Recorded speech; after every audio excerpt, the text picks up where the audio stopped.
ইমাম ইমামতি করবে, কিন্তু মুসল্লিরা তার উপরে সঙ্গত কারণে নারাজ, তার উপরে আল্লাহ 24 ঘন্টা লানত দিতে আছে।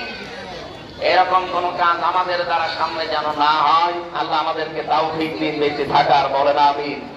এটা রজব মাস, আজকে 26 তারিখ। এই রাতে বিশ্ব নবীকে আল্লাহ নিয়েছিলেন এই ধরে ধরা থেকে।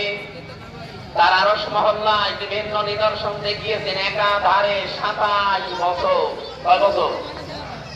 27টা বছর তাকে মাত্র 14টা জিনিস শিখিয়েছিলেন। কেন? 13টা বছর তিনি নবুয়ত পাওয়ার পরে জুলুম, অত্যাচার, নির্যাতনের শিকার হলেন। তার চাচাটা গেল মারা, স্ত্রী গেল মারা। দুঃখের বছর বলা হয়।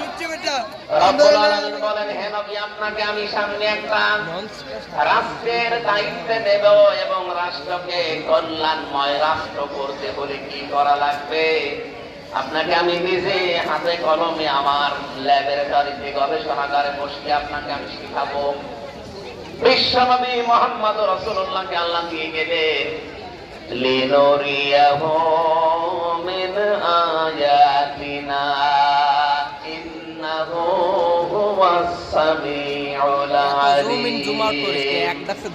আল্লাহ বলেন, আমার বিভিন্ন নিদর্শন তাকে দেখিয়েছি, জান্নাত জাহান্নাম বলছি,